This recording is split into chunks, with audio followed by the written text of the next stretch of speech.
welcome to another episode of Touring the AFC South. I am your host, Mike Patton. And on this episode, of course, this is Women's History Month. And if you're not aware, every single guest this month will be a Black woman so that we can honor the queens in Women's History Month. And this episode is no exception. We got a boss in the building, the chief of staff. That would be for the Houston Dynamo and the Houston Dash, Jasmine James. How you doing? I'm doing well. Thank you, Mike, so much for having me. Yes, the pleasure is all mine.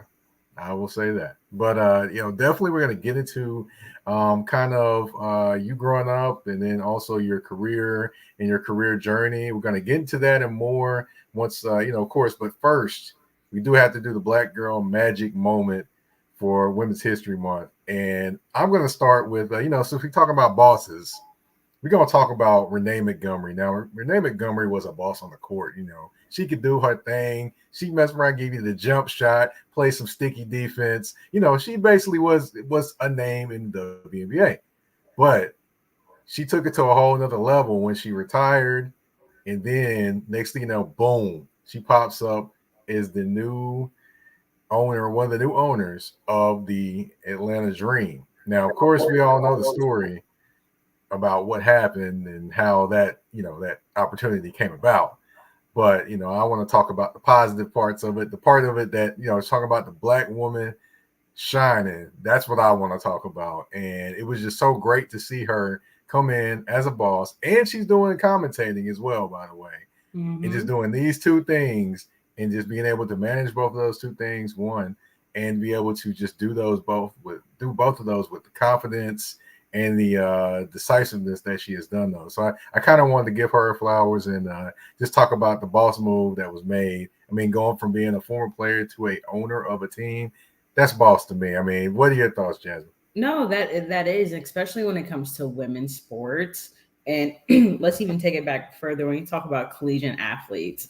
Some collegiate athletes aren't always set up for success after college. It's like, you've been doing this for all this time, and then what do you do next? What do I do next? I've been focused so hard into this sport and putting my all into this sport and not always ready for those next opportunities. But for her to be able to create that space for herself and advocate, like that's absolutely amazing, and be sitting in the seat that she's in now and opening up other doors for other female players. That's what it's all about. No, I got to meet her at the Black Sports Business Symposium the first year.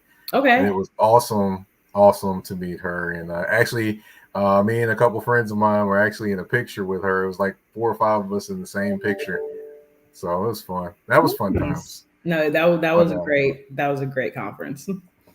Definitely. I think that's where I came across you, or actually one of my buddies came across you. I'll mention his name kind of off air when we get done. But yeah, definitely. And he was like, "Hey, you got to have her on the show, man. You got to have her on the show." That's what he kept telling me. You got to have her on. So I was like, "Yes, I will." When I did a little bit of looking around, I was like, "Yeah, you're right. You're definitely right."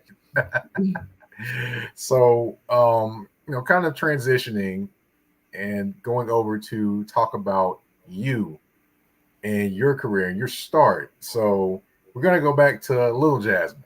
We're not going to talk about grown Jasmine. We're going to talk about little Jasmine. So where exactly did you grow up? I know this, but I want to, let the viewers and listeners find out. Yeah, no, I'm originally from Columbus, Ohio, Buckeye City. Growing up, grew up in all inner city schools, but loved playing sports. Just to stay out of trouble and something to do after school versus just going home and doing nothing. So played volleyball in the fall, basketball in the winter, softball in the spring.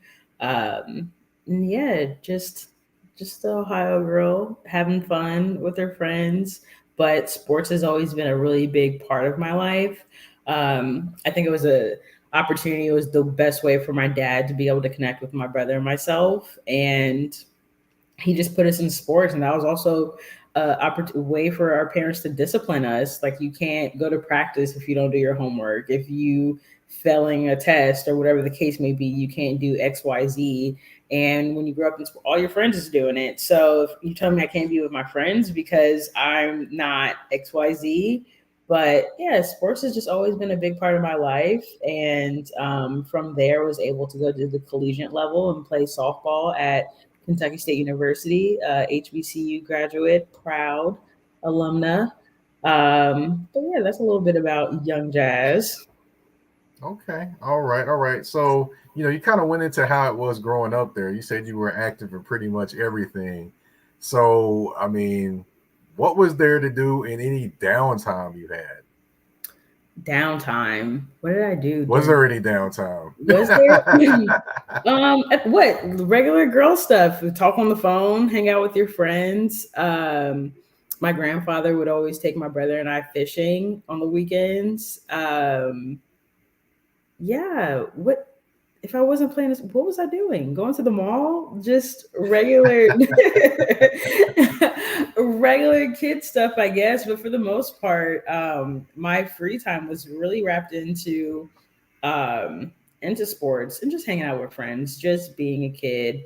My parents were always big advocates of that is stay a kid as long as possible. My dad hated when I wanted to get a summer job just because he's like, you have your whole life to work. Why do you want to do it now where you don't have to? Thankfully, but I always just wanted my own. I wanted my own money and wanted to do my own thing. But yeah, for the most part, it was just sports in the summer, hanging out with the friends, doing what playing hide and go seek in Walmart like teenagers do. This was before like the social media trends. We weren't doing the TikToks. We were hanging out with each other and having fun and hanging out in basements and going to little silly house parties and going to the skating ring and things like that. It sounds like fun. Definitely sounds like fun. And I kind of you know, would have the same thoughts you have in terms of what to do when I wasn't playing sports because I played football, did basketball, ran track.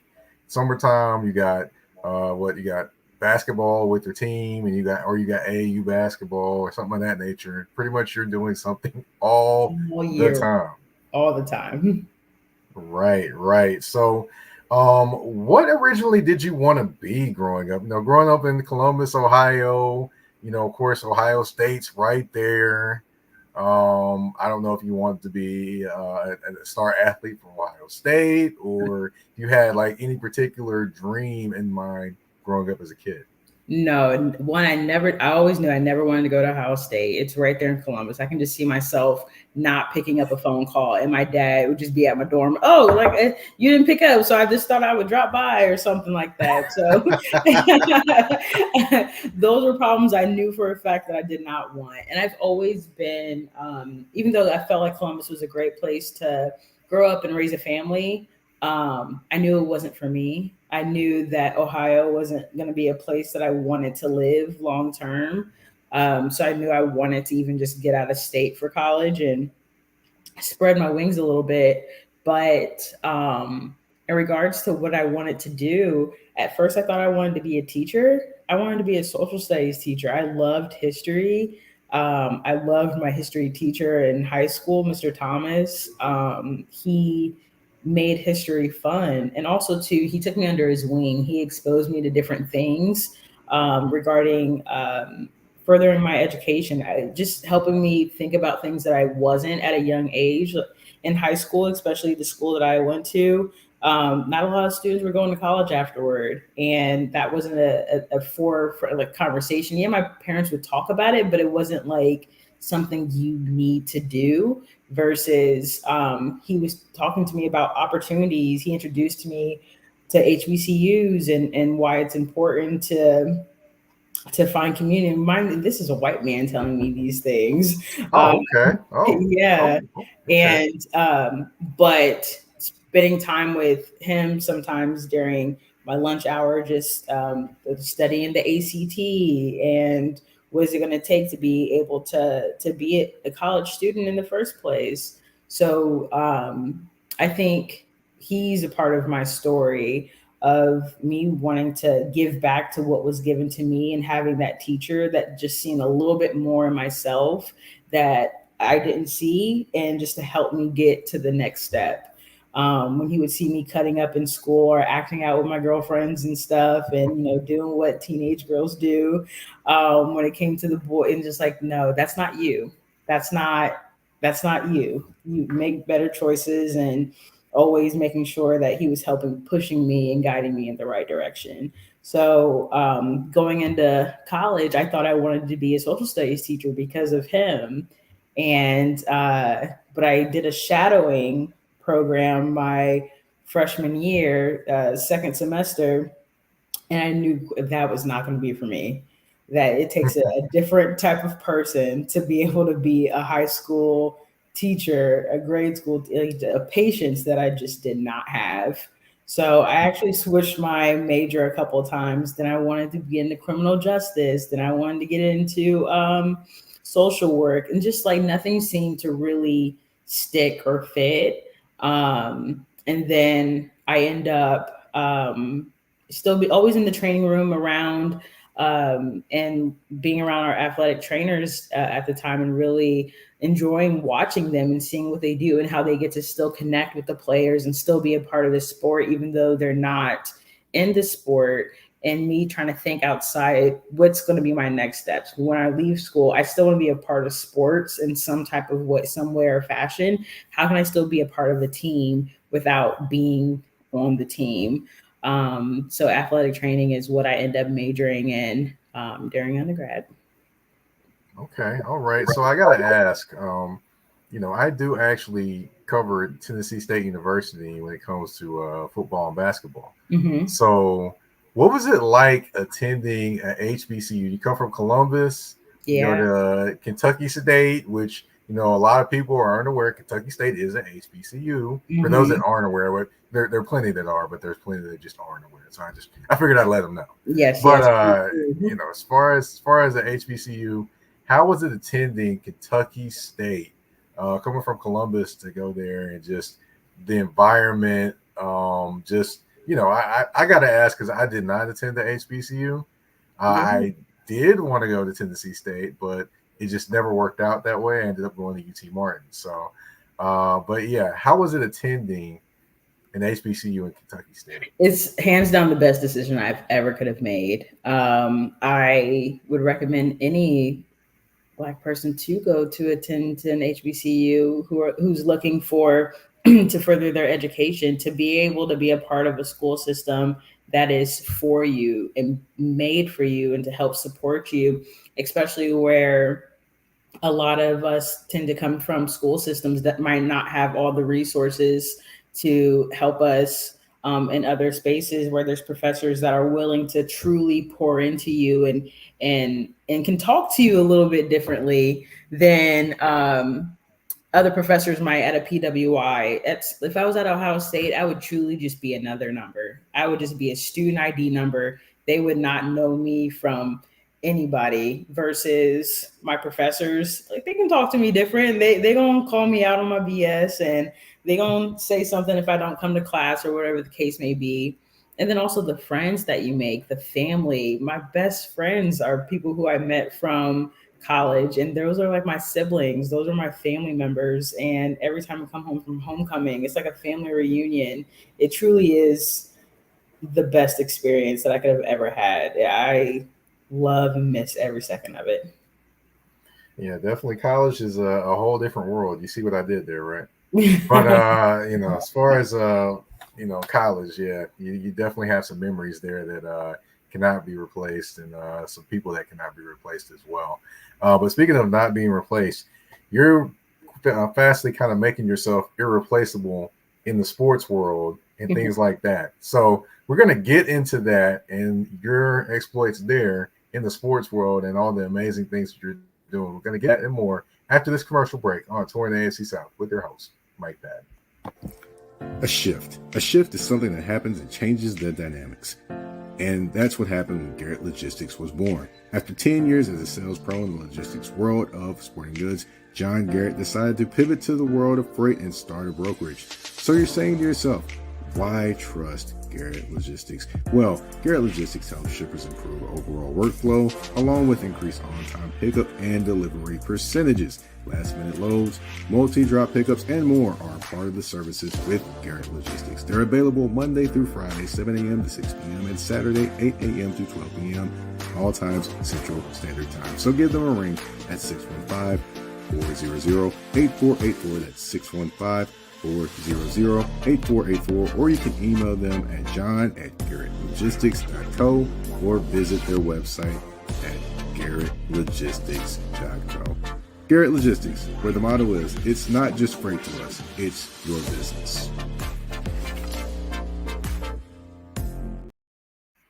All right, and we are back touring the AFC South Women's History Month, and we are back with the boss, Chief of Staff, Jasmine James. Now, I have to get into your career, your journey. Being that, of course, you have done sales. How was the entry into sales, of course, with the St. Louis Cardinals? How did that kind of develop and come about? Yeah, no, that's a great question. So I had ended up getting my master's overseas. So if anybody's looking to get further your education, the UK, just like there's a lot of international students that come here, they want international students to go there, and it's free for most Americans, and also it's only 1 year. So I went out there, and after I graduated, I got to travel a bit and then came back stateside. My dad was like, "You need to get a job. You need to pay your phone bill because you out there, you're not living real life." So I started just applying for jobs, just applying. And I did not know I still didn't know what I wanted to do in sports. I knew I didn't want to do athletic training anymore. I knew that that was not the path that I wanted to take. But how do I get into sports? And I'm applying just blindly on anything and everything on teamwork. But one thing I started noticing was there was a lot more job entry-level sales opportunities, like for a lot of different teams, and especially where they're hiring classes. I'm like, so if I just want to at least get in the door, it looks like sales is the best way to even just get my foot in there, and then I can figure the rest out. And so I ended up applying, and the Cardinals was hiring for their inside sales class, and they end up hiring 12 people, and I happened to be one of the lucky 12. And so their inside sales program is a 2-year program. So it's either you get hired on full time, or after 2 years, you have to find somewhere else to be. And so at first it was hard. Like it was a little scary. Like I having to pick up the phone and talk to strangers, sell them something. Cause when you think of salespeople, you think of like the car salesman, the old school, the sly salesman. Yeah. And nobody wants to do that. But I'm so competitive, and I'm seeing on like this, there's a sales board, all these sales competitions, and there's different incentives. There's money incentives. There's different, just fun. Like you and a friend can do it all inclusive for a game or something like that. And all the guys were at the top, and a lot of the female salespeople were towards the bottom. And me, that's not sitting right with me. I want to get on the sales board and something. So just naturally my competitiveness just started kicking in. And the mantra that I still stick to this day is be afraid and do it anyway. So I just started getting on the phone. I just started hopping on and having conversations and realizing that sales is truly a conversation. Nobody wants to feel like they're being pandered to. No one wants to feel like they're being sold anything, but everybody can have a conversation. I did not, when I started, I had no idea, nothing about the St. Louis Cardinals, nothing about the players, nothing about the history, but people love to talk about their favorite team. And that was a lot of people's favorite team. So tell me about your favorite memory. You tell me about and let them just go on. Just talk. So let's get you back for another one. Like, why not? What was your favorite spot to sit? Let's get you, come out for a tour. Let's do that. Let's just, because if I can get you out to the stadium, I'm selling you every time. So it definitely helped me with that. And it was also my first time being in spaces where,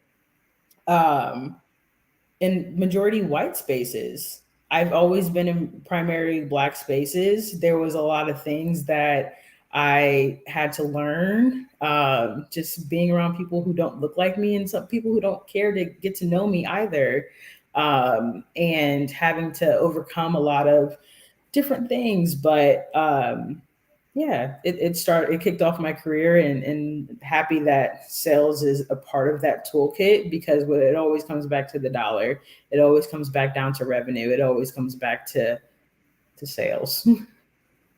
Definitely, definitely. And from there, of course, you went to Baylor.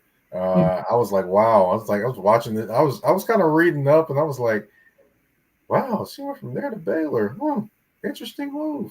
So down to Waco, doing the school thing, working with the school, and then you end up with the Panthers. Now, Hmm. you go there and you just do numbers with the sales. I checked you out, so I was like, man, she was doing numbers, but then there was a switch to DEI. Hmm. Ask what precipitated that switch going from sales to doing DEI with the Panthers and the Carolina FC teams. By the way, for those that aren't aware, those are the teams that were there that she was the DEI for. Go ahead. Yes. So yeah, with Tepper Sports, it all started honestly with the murder of George Floyd. To even backtrack a little bit to S.A. Gadoza, to know her in the industry, she is a powerhouse. And at the time, she was a part of our legal team, and she created Stride, which was Strive, excuse me, which was the very first Black employee resource group ever created in the NFL. And when she had left to pursue other opportunities, there was a door that was open, and nobody wanted to step in those shoes to make sure that it kept on going. But it was so important to me, and I knew what it did for me in that short stint that I had together working with SA. So I stepped into those shoes, and unfortunately, the murder of George Floyd had happened, and I did a very bold move. My husband, I'm sitting there on the couch and I'm typing out an email to go to all staff. Like, this is going to be a very uncomfortable conversation, but a very necessary one for everyone. Please join me here. Here's a Teams link. And he was like, girl, just quit. I've never met somebody who wanted to get fired so bad. Just quit. And so I sent it. I'm like, no, I feel good. I feel good. And afterward, I get an email message from our general counsel, like, hey, can we talk? I'm like, oh, they're about to fire me. And they have our legal team, I'm about to get fired. And, but that is not the case. He called to support, and he said that, sorry, it had to be me to do that as an organization.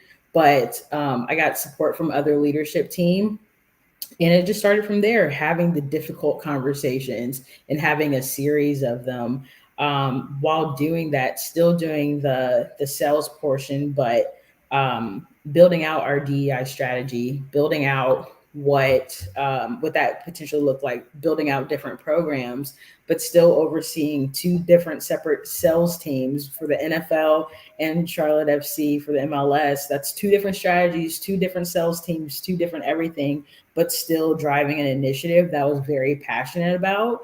And then there came a point in time where it just became a lot. That was three different people's jobs that I was doing, and I just couldn't do it anymore. And then the opportunity created itself with the director of DEI, and they asked me if I would like to continue that work that I had already started, and making it more impactful by being my full-time role. And I took the opportunity. It was different. And it was also a hard move too, because there's not a lot of Black women in the revenue space. When you look at revenue, especially selling, when you look at chief revenue officers, there's not a lot of VPs of ticketing or partnership. There's not a lot of us.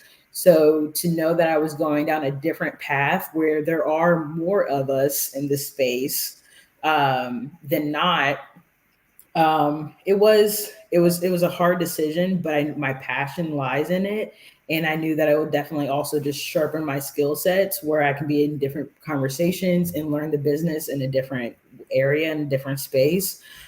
So I took a chance. I was scared. I did it anyway and went on to the opportunity. Nice, nice. And I have to applaud you for being fearless and, like you said, doing it anyway, or full of fear in doing it anyway, I should say. Mhm. But yeah, I definitely have to applaud you just for your courage to just do what you did and say what you had to say, and to not worry about the consequences or what would be perceived consequences for doing what you felt was right. And I have to applaud you for that. I appreciate Um, yeah, definitely, definitely. Now, question I do have is you managing two different teams with the you mentioned it, two different sales strategies. So how did you kind of balance those sales different strategies? How are they different, if you don't mind me asking? Yeah, because there's two different target audiences, right? The same people who, when we did our just looking at who our target audiences are for the Panthers versus Charlotte FC, they're just two different type of people, and so you have to go about it differently. If you try to do it one shoe fits all situation, you're just going to fall short every single time. And for the Panthers, it is geared towards more of the older demographic because the ticket price is so expensive, and so you're leaning more towards businesses. It's not necessarily, as you can still have your Boy Scouts, your schools, and everything like that, but you can't get the bigger bang for your buck because you're up there in the corners, you're in the Raptors. Versus with Charlotte FC, you're more in the thick of it all. You're in the fan base. You get to really be close to the field because of how excuse me, because of how the seating structure was.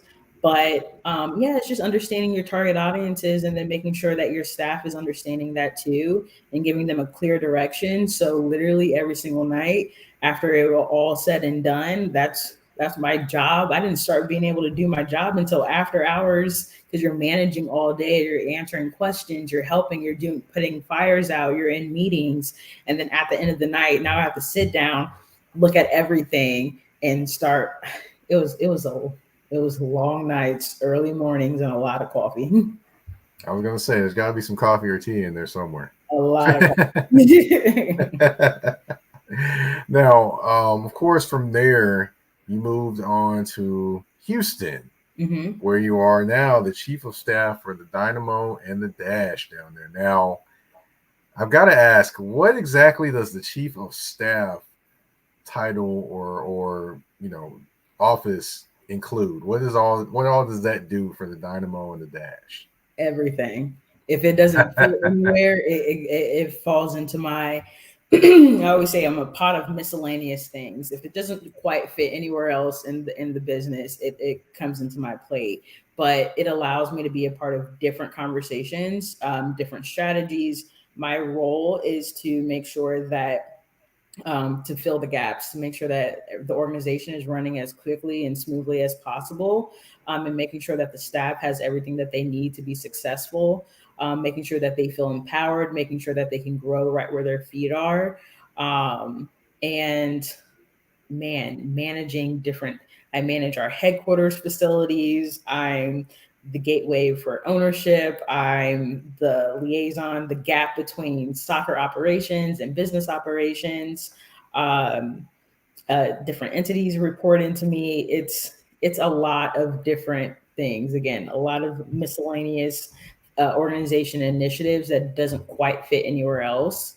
But yeah, it's I didn't know exactly what I was stepping into. Again, scared, nervous. It was something new, but afraid and was willing to do it anyway because I know it was going to be a learning curve. But the first year, definitely some trial and errors in a couple of spaces, but I have it now. Now that we're wrapping into year two, the things that were like, oh my gosh, what do we do then is now like, oh, let's do this, let's do, we got this, we got that. And being able to bring people along with you on the journey, making sure that staff is also growing where their feet are too, making sure that they're being exposed to different things and different conversations, and making sure they're continuing to grow as I'm learning and growing as well. Some things we're learning together if I'm not able to bring to the table, but also some things that they're teaching me. As there's different, like IT, for example, I've learned more about our IT system, our Wi-Fi, our data, more than I ever thought I would learn about IT ever in my life. But again, helping me really become that full rounded individual, business savvy, to understand how administratively a business is ran, a sports business is ran. So the goal from here is hopefully the next step will be a chief operating officer where everything administratively will then report into me. And then hopefully maybe a president or a CEO one day of an organization. Oh no, no, no, no. One day.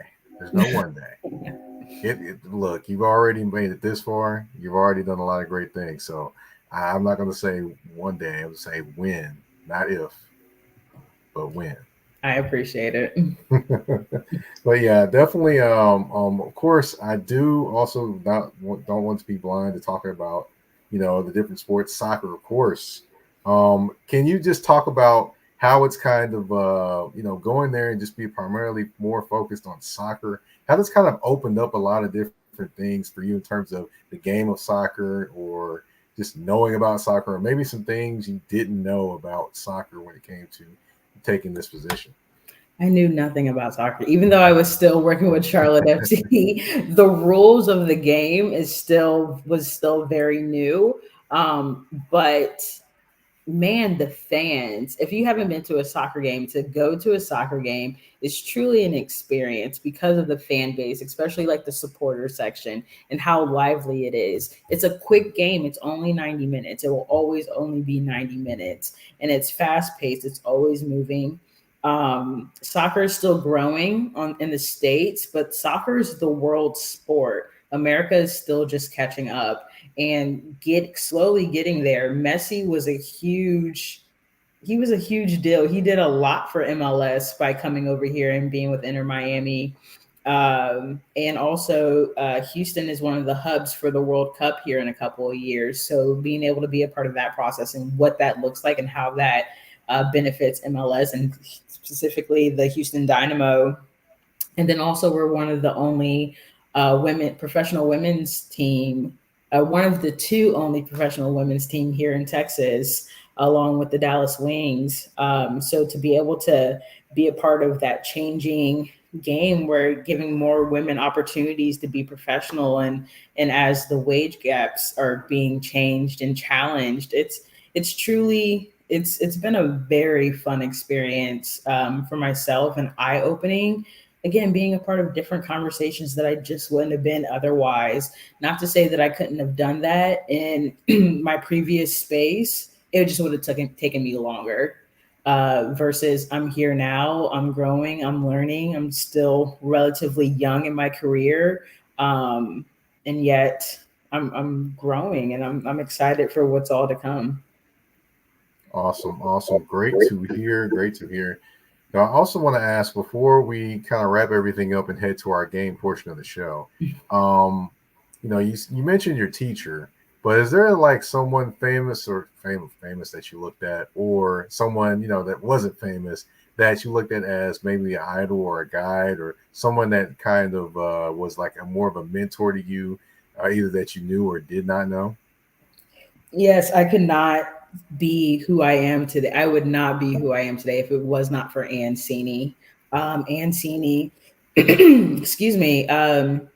She was, at the time when I started with the St. Louis Cardinals, she was the VP of HR and also an HBCU alumna. And when I found that, as soon as I found that out, I was automatically in her office. Just me finding safety around this woman who was also an HBCU graduate, a Black woman. And she really taught me the game. And the name of the game is to put your name in rooms and conversations that you're not a part of.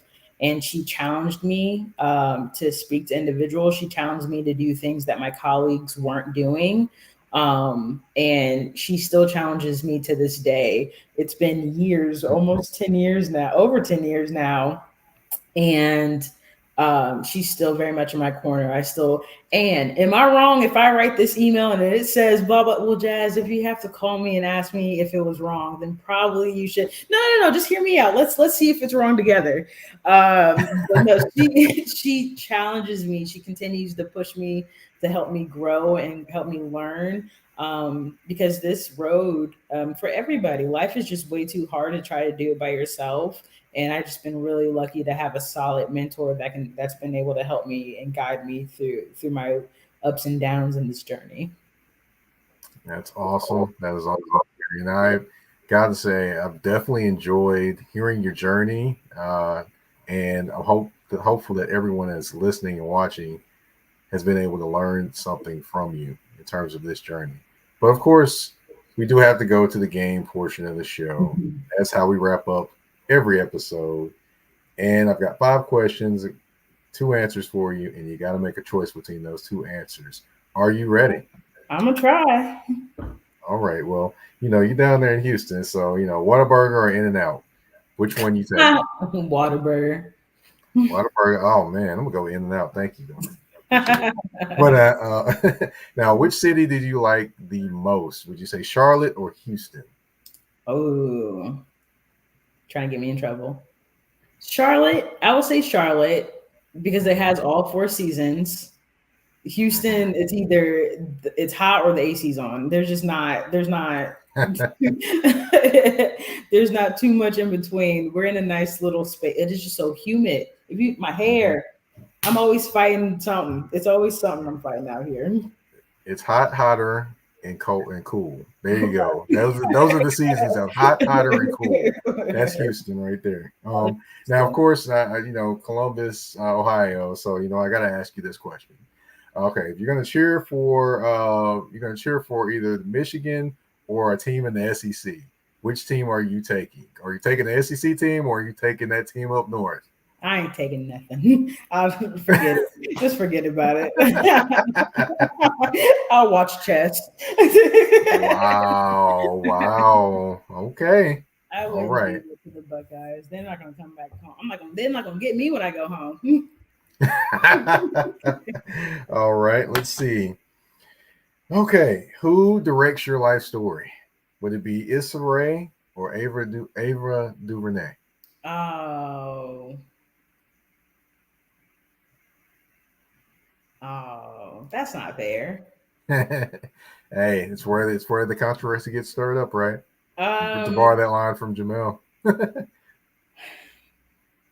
Give me Issa. Okay. All right. Let's see. The last question I have for you is, of course, this is a wings question. So, drums or flats? Which one are you taking? Flats. Flats. Okay. All right. Well, I'm an equal opportunity either. I take anyone. But that's just me. But that's 5 questions, 2 answers, and 1 choice. We are all wrapped up on this episode. Jasmine James, thank you for coming on. Is there anything you want to tell everyone where they can find you, or anything that you're working on in terms of projects or anything like that with the Houston Dynamo, Houston Dash? Yeah, no. If you're here in the Houston area, if you're in Texas, if you find yourself out here, please do not hesitate to reach out. I would love to host you at a game. We love to have everybody, especially if you've never been to a match before. Please let our stadium be the first one that you come visit for both the men and women. But you can find me on LinkedIn is where I'm the only place I'm active on, Jasmine James. But no, thank you so much. Yes. The pleasure is all mine again. For those that are used to seeing me, of course, I'm still going to tell you where you can find me. First, my name is Mike Patton. I am the host, producer of Touring the AFC South. You can find me on the artist formerly known as Twitter at MikePatton82. That's MikePatton82. Of course, you can find me on Instagram and Threads at that's THA, not THE, _general_NP. And of course, Touring the AFC South, you can find on all listening platforms. That's Spotify, Apple Podcasts, Google Podcasts, iHeartRadio, Amazon Music, you name it, we are there. We're also on YouTube as well. I want to thank you all for tuning in to this episode of Touring the AFC South. We're out. Peace.